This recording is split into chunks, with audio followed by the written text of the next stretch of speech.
ಮುಂದಿನ ಕವಿತೆ ವಾಚನ ಮಾಡಕ್ ಬರ್ತಾ ಇದ್ದಾರೆ ನಗು ಪುಟಾಣಿ ಪಪ್ಪ.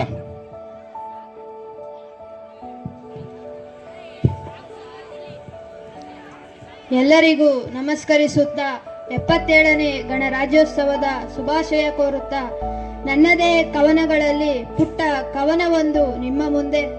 ಕವನದ ಶೀರ್ಷಿಕೆ ಗಣರಾಜ್ಯವಿದು. ಗಣರಾಜ್ಯೋತ್ಸವದ ದಿನವಿದು, ರಾಷ್ಟ್ರೀಯ ಪರ್ವ ದಿನವಿದು, ಎಲ್ಲೆಡೆ ಹರಿದಾಡುತ್ತಿರುವ ವಾತಾವರಣವಿದು.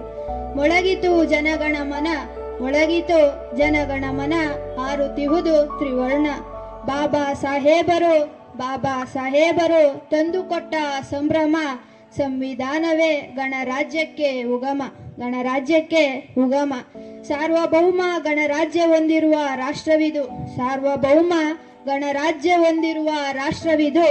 ದೇಶದ ಉನ್ನತಿಗಾಗಿ ಬಲಿದಾನಗೈದ ಮಹಾತ್ಮರ ದಿನವಿದು. ತಲೆಬಾಗಿ ನಿಂತು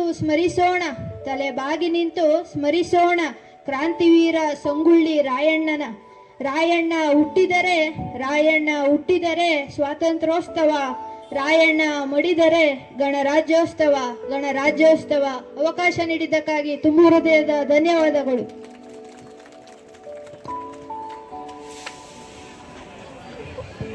ನೋಡಿ, ಹಬ್ಬ ನಾವು ಮಾರಿ ಹಬ್ಬ, ಮಸಣಿ ಹಬ್ಬ, ಕಾಳಿ ಹಬ್ಬ ಇಂಥ ಹಬ್ಬ ಎಲ್ಲ ಮಾಡ್ತೀವಿ. ಅದು ನಮ್ಮೂರ್ಗೆ ಮಾತ್ರ ಸೀಮಿತವಾಗಿರ್ತದೆ. ಈ ರಾಷ್ಟ್ರೀಯ ಹಬ್ಬಗಳು ದೇಶದೆಲ್ಲೆಡೆ ಹಬ್ಬಗಳಿರ್ತವೆ. ಹಾಗಾಗಿ ಈ ಹಬ್ಬಕ್ಕೆ ಎಲ್ಲೆಲ್ಲದ ಮಹತ್ವಗಳಿರ್ತವೆ. ನಮ್ಮಲ್ಲಿ ಮಾಡುವ ಹಬ್ಬ ಬರೀ ತಿಂದು ಉಂಡು ಹೋಗುವಂತಹ ಹಬ್ಬ. ಆದ್ರೆ ಇದು ಸ್ಮರಣೆ ಮಾಡುವಂಥದ್ದು. ನಮ್ಮ ಈ ದೇಶಕ್ಕೋಸ್ಕರ ಹೋರಾಟ ಮಾಡಿರುವಂತಹ ದೊಡ್ಡ ದೊಡ್ಡ ವ್ಯಕ್ತಿಗಳಿಂದ ಸಣ್ಣ ಮಕ್ಕಳಿಂದ ದೊಡ್ಡವರು ಹೋರಾಟ ಮಾಡಿದ್ದಾರೆ.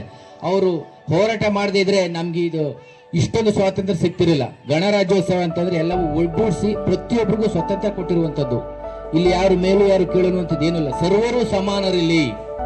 ಹಾಗಾಗಿ ಅಂತ ಕವಿತೆಯನ್ನ ವಾಚನ ಮಾಡಿದಂತಹ ಕುಮಾರಿ ನಗು ಅವರಿಗೆ ಧನ್ಯವಾದಗಳು. ಈಗ